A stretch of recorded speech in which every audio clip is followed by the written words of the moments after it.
اس سورہ طور کا موضوع بھی آخرت ہے، اس میں بھی یہی بات ثابت کی گئی ہے کہ آخرت واقع ہو کر رہے گی۔ اب یہ صورتیں جس وقت نازل ہوئی ہیں، یہ اسلام کے ابتدائی زمانے میں جب حضور صلی اللہ علیہ وسلم کو نبوت ملی تھی اور آپ نے لوگوں کو دعوت دینا شروع کر دی تھی، تو لوگوں کے لیے یہ بڑی عجیب بات ہوتی تھی کہ یہ ایک نئی بات ان کے لیے، مطلب یہ نئی بات تھی۔ اس وقت یہ تصور تھا لوگوں کا کہ بس یہی جو ہم جیتے ہیں تو مر جاتے ہیں، ختم ہو جاتے ہیں۔ لوگوں کا یہ تصور نہیں تھا اس وقت کہ مرنے کے بعد دوبارہ بھی زندہ ہونا، تو اس لیے یہ بات ان کو بڑی عجیب لگتی تھی جب حضور صلی اللہ علیہ وسلم ان کو فرماتے تھے کہ مرنے کے بعد دوبارہ زندہ ہونا ہے، حساب کتاب ہونا ہے۔ تو یہ بات ان کو سمجھ نہیں آتی، اس کے لیے بار بار قرآن مجید میں اللہ تعالیٰ نے پوری صورتیں نازل فرما کر ان کو مختلف طریقوں سے یہ بات سمجھائے گی۔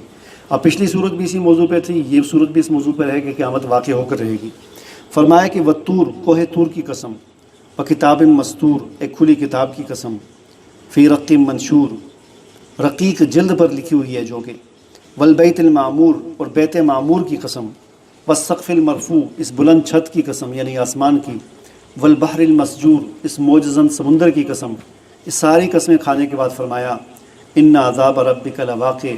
کہ بے شک تیرے رب کا عذاب واقع ہو کر رہے گا۔ ما لہ من دافع، اس کو کوئی دور نہیں کر سکتا۔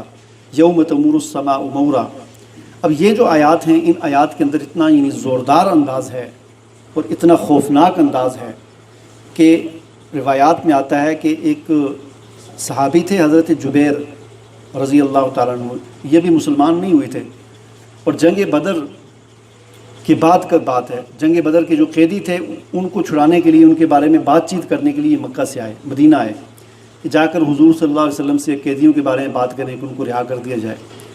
تو جس وقت یہ مدینہ میں پہنچے تو مغرب کا ٹائم تھا، مسجد نبوی میں پہنچے یہ، اور مغرب کی جماعت کھڑی ہونے والی تھی، تو یہ آ کر مسجد میں بیٹھ گئے۔ اس وقت مسلمان نہیں تھے، ایک کنارے پر بیٹھ گئے، نماز کا ٹائم تھا، حضور صلی اللہ علیہ وسلم نے جماعت کھڑی کی اور اس میں آپ نے یہ صورت شروع کر دیا اپنے مغرب کی نماز میں، والطور وکتاب مستور۔ تو یہ سنتے رہے پیچھے، اہل زبان تھے، اپنی زبان تھی ان کی، مسلمان تو نہیں تھے، لیکن جب انہوں نے یہ صورت سنی اور اس میں یہ آیات سنی، ساری قسمیں سننے کے بعد کہ ان عذاب ربک لواقع ما لہ من دافع یوم تمور السماء مورا وتسیر الجبال سیرا، یہ ساری سنی تو کہتے ہیں کہ جیسے جیسے میں صورت سنتا جا رہا تھا تو میرے جسم کانپنا شروع ہو گیا، اور مجھے پہ اتنا خوف طاری ہو گیا کہ میں نے کہا بس ابھی شاید میں ابھی مر ہی نہ جاؤں، ابھی زمین پھٹ جائے گی، شاید پہاڑ ہل جائیں گے، کیا ہو جائے گا۔ اتنا خوف زدہ ہو گیا کہ وہ جتنی دیر میں انتظار میں تھا کہ کب یہ نماز ختم ہوگی اور میں کلمہ پڑھ کے مسلمان ہو جاؤں گا، اتنا ہی نہیں، وہ 3 رکعت جو ہے نا انتظار مجھ سے نہیں ہوتا تھا، اتنا خوف مجھ پر طاری ہو گیا۔ اور پھر وہ ظاہر بات ہے نماز ختم ہوئی تو پھر یہ حضور صلی اللہ علیہ وسلم کی خدمت میں آئے، تو قیدیوں کی بات کرنے کے لیے تھے، لیکن بڑے متاثر ہوئے اور پھر اسلام قبول کر لیے انہوں نے۔ اور پھر انہی آیت کے بارے میں حضرت عمر فاروق رضی اللہ تعالیٰ عنہ کے بارے میں آتا ہے کہ جب انہوں نے پہلی مرتبہ یہ آیات سنی تھی